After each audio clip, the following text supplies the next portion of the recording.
ಜೈನಕಾಶಿ ಆಗುವುದಕ್ಕೆ ಬಸದಿಗಳೇ ಕಾರಣ. ಮಠದ ಸ್ವಾಮೀಜಿಯವರಿಗೆ ಪಟ್ಟಾಭಿಷೇಕ ಆಗುವುದು ಈ ಬಸದಿಯಲ್ಲಿ. ಯಾಕಂದ್ರೆ ಇಷ್ಟು ಎತ್ತರದ ಮಾನಸ್ತಂಭ ಬೇರೆ ಎಲ್ಲೂ ಕೂಡ ನಮ್ಗೆ ಕಾಣಲಿಕ್ಕೆ ಸಿಕ್ಕೋದಿಲ್ಲ. ಭಗವಾನ್ ಬಾಹುಬಲಿ ಸ್ವಾಮಿಯ ನಿರ್ಮಾಣದ ಸಂಕಲ್ಪ ಆದದ್ದು ಅರಸನಿಂದ ಗುರುಗಳ ಸಮ್ಮುಖದಲ್ಲಿ ಈ ಬಸದಿಯಲ್ಲಿ.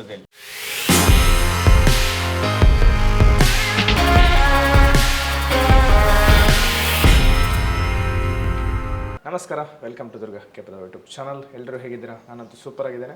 ಸೊ ನಾವಿವತ್ತು ಹಿರಿಯಂಗಡಿ ಬಸದಿಯಲ್ಲಿದ್ದೇವೆ. ಈ ಬಸದಿ ಬಗ್ಗೆ ಸಂಪೂರ್ಣ ಮಾಹಿತಿ ತಿಳಿಯೋಣ. ಅದಕ್ಕಿಂತ ಮೊದಲು ನೀವು ನಮ್ಮ ಚಾನಲ್ನ ಹೊಸಬರಾಗಿದ್ದರೆ ದಯಮಾಡಿ ಸಬ್ಸ್ಕ್ರೈಬ್ ಮಾಡಿ, ಹಾಗೆ ಪಕ್ಕದಲ್ಲಿರುವಂತಹ ಬೆಲ್ ಐಕಾನ್ ಬಟನ್ ಪ್ರೆಸ್ ಮಾಡಿ. ಸರ್, ಹಿರಿಯಂಗಡಿಯಲ್ಲಿ ತುಂಬ ಬಸದಿಗಳು ನಮಗೆ ಕಾಣಸಿಗ್ತವೆ. ಅದರ ಹಿನ್ನೆಲೆ ಏನು ಸರ್? ಜೈನಕಾಶಿ ಕಾರ್ಕಳ, ಜೈನಕಾಶಿ ಆಗುವುದಕ್ಕೆ ಬಸದಿಗಳೇ ಕಾರಣ.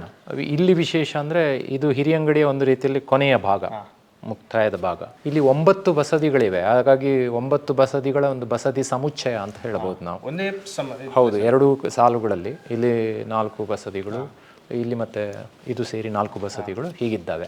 ಒಂದೊಂದು ಬಸದಿಗಳು ವೈಶಿಷ್ಟ್ಯಪೂರ್ಣವಾಗಿದ್ದೆ ಮತ್ತು ಅದರ ನಿರ್ಮಾಣದ ಹಿಂದೆ ದೊಡ್ಡ ದೊಡ್ಡ ಕಥೆಗಳಿವೆ. ಆದರೆ ಬಹಳ ಪ್ರಧಾನವಾದಂಥ ಬಸದಿ ಅಂದರೆ ನೇಮಿನಾಥ ಸ್ವಾಮಿ ಬಸದಿ ಅಂತ. ಈ ಬಸದಿ ಇದರ ವಿಶೇಷ ಏನು ಅಂದರೆ ಭಗವಾನ್ ಬಾಹುಬಲಿ ಸ್ವಾಮಿಯ ನಿರ್ಮಾಣದ ಸಂಕಲ್ಪ ಆದದ್ದು ಅರಸನಿಂದ ಗುರುಗಳ ಸಮ್ಮುಖದಲ್ಲಿ ಈ ಬಸದಿಯಲ್ಲಿ. ಮತ್ತು ಇಲ್ಲಿ ಗುರುಪೀಠ ಇದೆ, ಜೈನ ಮಠ ಇದೆ. ಮಠದ ಸ್ವಾಮೀಜಿಯವರಿಗೆ ಪಟ್ಟಾಭಿಷೇಕ ಆಗುವುದು ಈ ಬಸದಿಯಲ್ಲಿ. ಹೌದು, ಆದ್ದರಿಂದ ಇದಕ್ಕೆ ಬಹಳ ಮಹತ್ವ ಇದೆ, ನೇಮಿನಾಥ ಸ್ವಾಮಿ ಬಸದಿ ಇದಕ್ಕೆ. ಮತ್ತು ಈ ಕಡೆ ಒಂದು ಬಸದಿ ಬಹಳ ಅದ್ಭುತವಾಗಿದೆ. 24 ಮಂದಿ ತೀರ್ಥಂಕರರ ಬಿಂಬಗಳಿವೆ. ಒಂದೇ ಪೀಠದ ಮೇಲೆ 24 ಮಂದಿ ತೀರ್ಥಂಕರರ ಬಿಂಬಗಳಿವೆ. ಅಮ್ಮನವರ ಬಸದಿ ಇದೆ. ಆ ಕಡೆಯಿಂದ ಮತ್ತೆ ಬಸದಿಗಳಿದ್ದಾವೆ, ಈ ಕಡೆ ನಿಷಿದಿಗಳಿದ್ದಾವೆ. ಎಲ್ಲ ಅದ್ಭುತವಾದಂಥ ಒಂದು ಬಸದಿ ಸಮುಚ್ಚಯ ಇದು. ಹಾಗಾಗಿ ಹಿರಿಯಂಗಡಿ ಮತ್ತು ಕಾರ್ಕಳದ ಜೈನಕಾಶಿ ಎನ್ನುವ ಹಿರಿಮೆ ಪಡೆಯುವುದಕ್ಕೆ ಈ ಪ್ರದೇಶ ಬಹಳ ಮುಖ್ಯವಾದಂಥ ಒಂದು ಪ್ರೇರಣೆಯನ್ನು ಮತ್ತು ಕೊಡುಗೆಯನ್ನು ಕೊಟ್ಟಿದೆ ಅಂತ ಹೇಳ್ಬೋದು. ಮತ್ತು ಈ ಬಸದಿ ಯಾವಾಗ ನಿರ್ಮಾಣವಾಯಿತು ಸರ್? ಬಸದಿ ಸುಮಾರು 500 ವರ್ಷಗಳ ಹಿಂದಿನ ಇತಿಹಾಸ ಇದೆ. ಬಹಳ ಮುಖ್ಯವಾಗಿ ನಮಗೆ ಕಾಣಿಸ್ತಕ್ಕಂಥದ್ದು ಎದುರುಗಡೆ ಇರುವಂಥ ಮಾನಸ್ತಂಭ, ಮತ್ತು ಈ ಬಸದಿಗೂ ಆ ಮಾನಸ್ತಂಭಕ್ಕೂ ವಿಶೇಷವಾದಂಥ ಸಂಬಂಧ ಇದೆ. ಸರ್, ಈ ಬಸದಿಯಲ್ಲಿ ಧಾರ್ಮಿಕ ಕಾರ್ಯಕ್ರಮಗಳು ಏನೆಲ್ಲ ನಡೀತವೆ? ಪ್ರತಿ ದಿವಸ ನಿತ್ಯ ಪೂಜೆ ಅನ್ನೋದು ನಡೆಯುತ್ತೆ. ಅದರಲ್ಲಿಯೂ ಈ ಬಸದಿಯಲ್ಲಿ ವಿಶೇಷವಾಗಿ ದಿನಕ್ಕೆ 2 ಸಲ ಪೂಜೆ ನಡೀತದೆ. ಬೆಳಿಗ್ಗೆ ಮತ್ತು ಸಂಜೆ 2 ಹೊತ್ತು ಪೂಜೆ ನಡೀತದೆ. ಮತ್ತು ಬಹಳ ಮುಖ್ಯವಾಗಿ ಈ ಬಸದಿಯ ಸಮುಚ್ಚಯದಲ್ಲಿ ರಥೋತ್ಸವ ನಡೀತದೆ. ಹಿರಿಯಂಗಡಿಯ ರಥೋತ್ಸವ ಅಂದರೆ ಬಹಳ ಪ್ರಸಿದ್ಧ. ಈ ಸುತ್ತ ಇರ್ತಕ್ಕಂಥ ಎಲ್ಲ ಹಳ್ಳಿಯ ಜನ ಕೂಡ ಬರ್ತಾರೆ, ಅದರಲ್ಲಿ ಸಹಭಾಗಿಗಳಾಗ್ತಾರೆ. ತಾವು ಕೂಡ ಕೊಡುಗೆಗಳನ್ನು ಕೊಟ್ಟು ಭಾಗವಹಿಸ್ತಾರೆ ಮತ್ತು ಭಾಳ ಶ್ರದ್ಧಾಭಕ್ತಿಯಿಂದ ಭಾಗವಹಿಸ್ತಾರೆ. ರಾತ್ರಿ ಹೊತ್ತು ಇಲ್ಲಿ ಸಮವಶರಣ ಪೂಜೆ ಅಂತ ಇರ್ತದೆ. ಅದ್ರ ಜೊತೆಯಲ್ಲಿ ಇಡೀ ಅಲ್ಲಲ್ಲ ಆ ರಥೋತ್ಸವದ ಸಂದರ್ಭದಲ್ಲಿ ಮತ್ತು ಇಡೀ ರಾಜಬೀದಿ ಅಂತ ಏನು ಹೇಳ್ತೇವೆ, ಈ ಬೀದಿ ಅಂತ ಹೇಳ್ತೇವೆ, ಸುಮಾರು 1-1.5 ಕಿಲೋಮೀಟರ್ ದೂರದವರೆಗೆ ರಥವನ್ನು ಎಳ್ಕೊಂಡು ಹೋಗಿ ಮತ್ತೆ ರಥವನ್ನು ಇಲ್ಲಿ ತರತಕ್ಕಂಥ ಕ್ರಿಯೆ ನಡೀತದೆ. ಹಾಗಾಗಿ ಹಿರಿಯಂಗಡಿ ರಥೋತ್ಸವ ಭಾಳ ವಿಶೇಷವಾದ. ಮತ್ತು ಸಾಮಾನ್ಯವಾದಂಥ ವಿಶೇಷ ಪೂಜೆಗಳು, ಹಬ್ಬ ಹರಿದಿನಗಳಲ್ಲಿ ನಡೀತಕ್ಕಂಥ ಪೂಜೆಗಳು, ಯುಗಾದಿಗಿರ್ಬೋದು, ಶ್ರಾವಣಕ್ಕಿರ್ಬೋದು, ಆ ಎಲ್ಲ ಪೂಜೆಗಳು ಕೂಡ ಇಲ್ಲಿ ನಡೀತವೆ, ಯಥಾವತ್ತಾಗಿ ನಡೀತವೆ. ಎಲ್ಲ ಬಸದಿಗಳಲ್ಲಿ ಕೂಡ ನಡೀತವೆ. ಹಾಗಾಗಿ ಇದೊಂದು ರೀತಿಯಲ್ಲಿ ಧಾರ್ಮಿಕ ವಾತಾವರಣ ಇರತಕ್ಕಂತಹ ಕೇಂದ್ರ. ಮತ್ತು ಪಕ್ಕದಲ್ಲಿಯೇ ಇಲ್ಲಿ ಆಶ್ರಮ ಇದೆ, ಜೈನ ಆಶ್ರಮ ಇದೆ. ಅಲ್ಲಿ ಸುಮಾರು 80ಕ್ಕಿಂತ ಹೆಚ್ಚು ವಿದ್ಯಾರ್ಥಿಗಳು ಪ್ರಾಥಮಿಕ ಶಾಲೆಯಿಂದ ಹಿಡಿದು ಕಾಲೇಜಿನವರೆಗಿನ ವಿದ್ಯಾರ್ಥಿಗಳು ಅಭ್ಯಾಸ ಮಾಡ್ತಾರೆ. ಈಗಂತೂ ಇಲ್ಲಿಯೇ ಕಾಲೇಜು ಕೂಡ ಇದೆ. ಅಂತಹ ಒಂದು ವಾತಾವರಣದಲ್ಲಿ ವಿದ್ಯಾರ್ಥಿಗಳು ಕೂಡ ಈ ಧಾರ್ಮಿಕ ಕ್ಷೇತ್ರದಿಂದ ಪ್ರಭಾವವನ್ನು ಪಡೀತಾರೆ. ಹಾಗಾಗಿ ಈ ಕ್ಷೇತ್ರಕ್ಕೆ ಅದರದೇ ಆದಂಥ ಒಂದು ಪವಿತ್ರತೆ ಮತ್ತು ಶ್ರೇಷ್ಠತೆ ಇದೆ ಅಂತ ಭಾವಿಸ್ತಾರೆ. ಸರ್, ಇಷ್ಟು ದೊಡ್ಡವಾದಂಥ ಒಂದು ಭವ್ಯವಾದ ಬಸದಿ ಇದೆ, ಆದರೆ ತುಂಬ ಜನರಿಗೆ ಇದರ ಬಗ್ಗೆ ಮಾಹಿತಿ ಇಲ್ಲ. ಏನು ಹೇಳ್ತೀರಿ ಸರ್? ಈಗ ಏನು ಅಂದರೆ ಸುಮಾರು 900 ವರ್ಷದ ಹಿಂದೆ ಈ ಮಂದಿರ ನಿರ್ಮಾಣ ಆಯಿತು. ಇಲ್ಲಿಗೆ ಪ್ರವಾಸಿಗರು ಬರ್ತಾರೆ. ಆದರೆ ಏನು ಹೇಳ್ಬೋದು ಅಂದರೆ ಈಗಿನ ಜನರ ಮನೋಭಾವ ಏನು ಅನ್ನೋದು ಮುಖ್ಯ ಆಗ್ತದೆ. ಈಗ ಜನಪ್ರಿಯತೆ, ಪ್ರಸಿದ್ಧಿ ಎನ್ನುವುದು ಇದೆಯಲ್ಲ, ಅದು ಮನುಷ್ಯರ ಮನೋಭಾವದ ಮೇಲೆ ಡಿಪೆಂಡ್ ಆಗಿರ್ತದೆ. ಯಾವುದೋ ಒಂದು ಪಾರ್ಕಿಗೆ ಭಾಳ ಜನ ಹೋಗ್ತಾರೆ, ಅಲ್ಲಿಂದ ಏನು ಸಿಗ್ತದೆ ಅನ್ನೋದು ಪ್ರಶ್ನೆ ಬೇರೆ. ಅಂದರೆ ಆಧ್ಯಾತ್ಮದ ಅಭಿರುಚಿಯುಳ್ಳವರು ಮಾತ್ರ ಈ ಥರದ ಮಂದಿರಗಳಿಗೆ ಬರ್ತಾರೆ. ಹಾಗೆ ಯೋಚನೆ ಮಾಡಿದರೆ ಇಲ್ಲಿಗೆ ಇಡೀ ಉತ್ತರ ಭಾರತದಿಂದ ಭಾಳ ಜನ ಬರ್ತಾರೆ. ಬಟ್ ನಮಗೆ ಗೊತ್ತಿಲ್ಲ, ಉತ್ತರ ಭಾರತ ತುಂಬ ಬರ್ತಾರೆ. ಮತ್ತು ಬಹಳ ಮುಖ್ಯವಾಗಿ ನಮ್ಮಲ್ಲಿ ಜೀವದಯಾಷ್ಟಮಿ ಅಂತಿದೆ, ನವರಾತ್ರಿ ಸಂದರ್ಭದಲ್ಲಿ 8ನೇ ದಿವಸ. ಆ ದಿವಸ ಇಲ್ಲಿ ಊರಿನ ಜನ ಸಾವಿರಾರು ಜನ ಭೇಟಿ ಕೊಡ್ತಾರೆ. ಇಲ್ಲಿಗೆ ಬಂದು ಇಲ್ಲಿ ಭೋಜನದ ವ್ಯವಸ್ಥೆ ಎಲ್ಲ ಇರ್ತದೆ, ಎಲ್ಲ ಮಾಡ್ಕೊಂಡು ಹೋಗ್ತಾರೆ. ಎಲ್ಲ ಕಡೆಯಿಂದ ಬರ್ತಾರೆ. ಹಾಗಾಗಿ ಮುಖ್ಯವಾದದ್ದೇನು ಅಂದರೆ ಇಲ್ಲಿಗೆ ಯಾಕೆ ಬರೋದಿಲ್ಲ ಅಂದರೆ ಅವರಿಗೆ ಕಣ್ಣಿಗೆ ಆನಂದ ಕೊಡ್ತಕ್ಕಂಥದ್ದು ಏನಿಲ್ಲ ಅಂತ. ಮತ್ತು ಅವರಿಗೆ ಅಂದರೆ ನಾವೇನು ಹೇಳ್ತೇವೆ ಅದನ್ನು ಕ್ಷಣಿಕವಾಗಿ ಸುಖ, ಇಂದ್ರಿಯಗಳಿಗೆ ಸುಖ ಕೊಡ್ತಕ್ಕಂಥದ್ದು ಬೇರೆ, ಆತ್ಮಕ್ಕೆ ಸುಖ ಕೊಡ್ತಕ್ಕಂಥದ್ದು ಬೇರೆ. ಇತ್ತೀಚೆಗೆ ಆಕರ್ಷಣೆ ಜಾಸ್ತಿ. ಆ ಆಕರ್ಷಣೆ ಇಲ್ಲಿಲ್ಲದೆ ಇರ್ಬೋದು, ಆದರೆ ನಿಜವಾಗಿ ಧಾರ್ಮಿಕ ಸತ್ವದ ದೃಷ್ಟಿಯಿಂದ ನೇಮಿನಾಥ ತೀರ್ಥಂಕರರ ಈ ಬಸದಿ ಬಹಳ ಶ್ರೇಷ್ಠವಾದಂಥ ಒಂದು ಪ್ರಚೋದನೆ. ನಾನು ಆಗಲೇ ಹೇಳಿದೆ, ಬಾಹುಬಲಿಯ ಕೆತ್ತನೆ ಮಾಡಬೇಕಾದ್ರೆ ಅದರ ಮೂಲ ಪ್ರಚೋದನೆ ಪಡೆದದ್ದು ಇಲ್ಲಿ ಅಂತ, ಅರಸನಿಗೆ ಅಥವಾ ಗುರುಗಳಿಗೆ ಪ್ರಚೋದನೆ ಕೊಟ್ಟದ್ದು ಇಲ್ಲಿ ಅಂತ, ಅಥವಾ ಗುರುಗಳ ಪಟ್ಟಾಭಿಷೇಕದ ಹಿನ್ನೆಲೆಯಲ್ಲಿ ಕೂಡ ಈ ಬಸದಿಯನ್ನು ನಾವು ಗಮನಿಸ್ಬೋದು. ಹಾಗಾಗಿ ನಿಜವಾದ ಶ್ರದ್ಧಾಳುಗಳು, ಧರ್ಮದ ಬಗ್ಗೆ ಹೆಚ್ಚು ಶ್ರದ್ಧೆ ಇರತಕ್ಕಂಥವ್ರು ಎಲ್ಲೆಲ್ಲಿಂದಲೋ ಬಂದು ಇಲ್ಲಿ ಕಾಲ್ನಡಿಗೆಯಲ್ಲಿ ಸುಮಾರು 2-3 ಕಿಲೋಮೀಟರ್ ನಡ್ಕೊಂಡು ಬಂದು ಬಾಹುಬಲಿ ಬೆಟ್ಟದಿಂದ ಇಲ್ಲಿಗೆ ಬಂದು ಇದನ್ನೆಲ್ಲ ದರ್ಶನ ಮಾಡ್ಕೊಂಡು ಹೋಗ್ತಾರೆ. ಆದರೆ ಹೀಗೆ ಕಣ್ಣಿಗೆ ಆನಂದ ಕೊಡಬೇಕು ಅಂತ ಹೇಳ್ತಕ್ಕಂಥ ಯೋಚನೆ ಮಾಡುವ ಜನ ಬರುವುದಿಲ್ಲ. ಹಾಗಾಗಿ ಸಂಖ್ಯೆ ಮುಖ್ಯ ಅಲ್ಲ ಅಂತ ಒಂದು. ಇನ್ನೊಂದೇನು ಅಂದರೆ, ಕೆಲವು ಸಲ ಸಂಖ್ಯೆ ಜಾಸ್ತಿ ಆದರೆ ಸಮಸ್ಯೆಗಳು ಆಗ್ತವೆ. ರಕ್ಷಣೆಯ ದೃಷ್ಟಿಯಿಂದ ಇರ್ಬೋದು, ಇನ್ನೊಂದು ದೃಷ್ಟಿಯಿಂದ ನೋಡಬೇಕು, ಎಲ್ಲರೂ ನೋಡಬೇಕು, ಶ್ರದ್ಧಾವಂತರು ನೋಡಬೇಕು. ಹೌದು. ಹಾಗಾಗಿ ವಿಪರೀತ ಜನಜಂಗುಳಿ ಆಗುವುದು ಅದೇನು ಅಂತ ಆಕರ್ಷಣೆ ಅಲ್ಲ.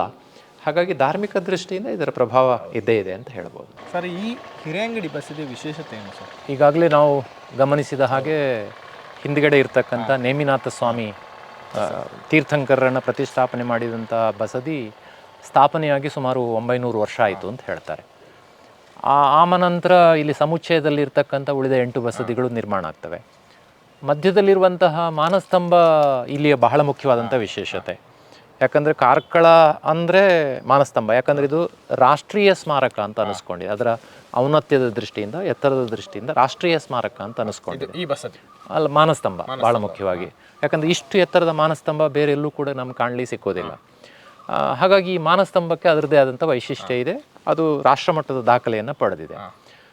ಮುಖ್ಯ ಏನು ಅಂದರೆ, ಪದೇ ಪದೇ ನೆನಪು ಮಾಡಿಕೊಂಡ ಹಾಗೆ ಭಗವಂತನ ಸಮವಶರಣದಲ್ಲಿ ಆವಾಗ ನಿಜವಾದ ಕಾಲದಲ್ಲಿ ಮಾನಸ್ತಂಭ ಇರ್ತಿತ್ತು. ಅದರ ಮೂಲಕ ಅದನ್ನು ನೋಡಿ ಅಹಂಕಾರವನ್ನು ಕಳ್ಕೊಂಡು ದೇವರ ದರ್ಶನಕ್ಕೆ ಹೋಗಬೇಕಾಗಿತ್ತು ಅನ್ನೋದು.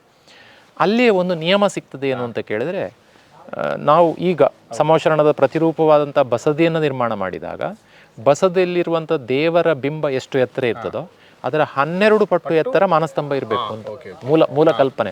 ಎಲ್ಲ ಕಡೆಯಲ್ಲಿ ಮಾಡ್ಲಿಕ್ಕೆ ಆಗೋದಿಲ್ಲ, ಅದರಿಂದ ಮಾಡು. ಆದರೆ ಇಲ್ಲಿ ವಿಶೇಷತೆ ನೋಡಿ, ಒಳಗಡೆ ಇರ್ತಕ್ಕಂಥ ನೇಮಿನಾಥ ಸ್ವಾಮಿಯ ಬಿಂಬದ ಎತ್ತರ 52 ಇಂಚು, ಈ ಮಾನಸ್ತಂಭದ ಎತ್ತರ 52 ಫೀಟ್. ಮತ್ತು ಪುನಃ 52 ಫೀಟಿಗೆ ಕೆಳಭಾಗದಲ್ಲಿ 10 ಅಡಿ ಒಂದು ಪೀಠ ಇದೆ, ಒಂದು ತಳಕಟ್ಟಿದೆ. ಆ 10 ಅಡಿ ಫೀಟದ ಮೇಲೆ 52 ಅಡಿ, ಒಟ್ಟು 62 ಅಡಿ ಎತ್ತರ ಇರತಕ್ಕಂಥ ಮಾನಸ್ತಂಭ. ಹಾಗಾಗಿ ಎಲ್ಲೂ ಕೂಡ ನಮ್ಗೆ ಕಾಣಲಿಕ್ಕೆ ಸಿಕ್ಕೋದಿಲ್ಲ. ಕಾರ್ಕಳ ತಾಲೂಕಿನಲ್ಲಿ, ಕಾರ್ಕಳ ಅಂತಲ್ಲ, ನೀವು ಬಹುಶಃ ಕರ್ನಾಟಕದಲ್ಲೂ ಎಲ್ಲೂ ಕಾಣಲಿಕ್ಕೆ ಸಾಧ್ಯ ಇಲ್ಲ ಇಷ್ಟು ಉನ್ನತವಾದಂಥ ಮಾನಸ್ತಂಭ.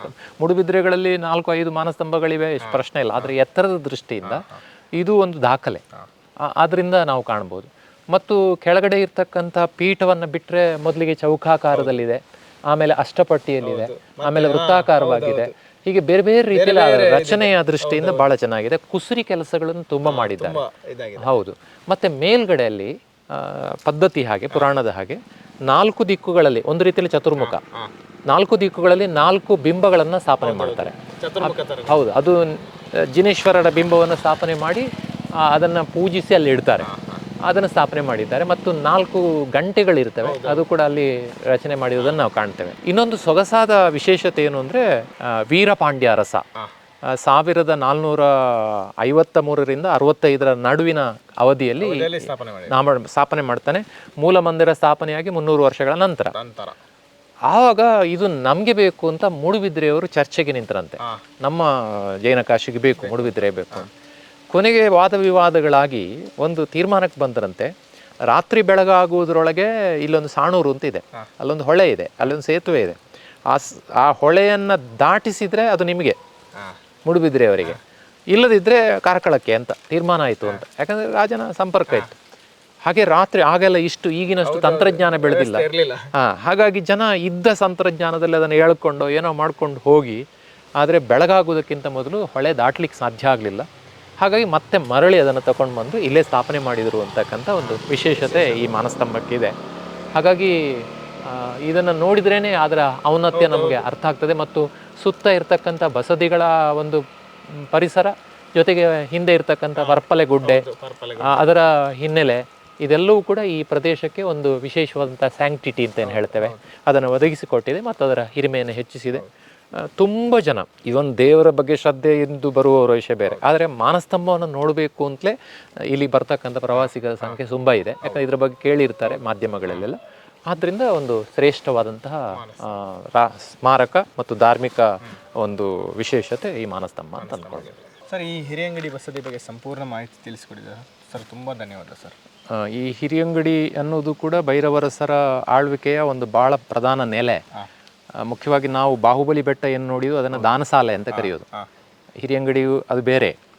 ಆದರೆ ನಿಜವಾದ ರಾಜರ ಅಸ್ತಿತ್ವ ಇದ್ದದ್ದು, ಅರಮನೆ ಇದ್ದದ್ದು, ಭಾಳ ಮುಖ್ಯವಾಗಿ ನೆನಪು ಮಾಡ್ಕೊಳ್ಬೇಕು. ಭೈರವರಸರ ಆಸ್ಥಾನ ಕವಿಯಾಗಿ ಮೆರೆದವನು ರತ್ನಾಕರ ವರ್ಣಿ. ಅವನು ಮೂಡುಬಿದ್ರೆ ಕವಿಯಾಗಿರ್ಬೋದು, ಆದರೆ ಅವನು ಇದ್ದದ್ದು ಕಾರ್ಕಳದ ಭೈರವರಸರ ಆಸ್ಥಾನದಲ್ಲಿ ಆಸ್ಥಾನ ಕವಿಯಾಗಿ ಭರತೇಶ ವೈಭವದಂಥ ಕಾವ್ಯವನ್ನು ಬರೆದು ಪ್ರಸಿದ್ಧನಾದವನು. ಅಂತಹ ಈ ಹಿರಿಯಂಗಡಿ ಅನ್ನೋದು ಒಂದು ಐತಿಹಾಸಿಕ ಮಹತ್ವವನ್ನು ಪಡೆದಿರುವ ಪ್ರದೇಶ. ಆ ಇತಿಹಾಸಕ್ಕೆ ಇಲ್ಲಿಯ ಬಸದಿ ಸಮುಚ್ಚಯ, ಈ ಮಾನಸ್ತಂಭ ಒಂದು ಶಿಖರಪ್ರಾಯವಾದಂಥ ಸಂಗತಿ. ಅದನ್ನು ನಾವಿವತ್ತು ಗಮನಿಸಿದ್ದೇವೆ. ನೀವು ಅದನ್ನು ಜನರಿಗೆ ಮುಟ್ಟಿಸ್ತೀರಿ. ನಿಮಗೂ ಅಭಿನಂದನೆ. ಧನ್ಯವಾದ.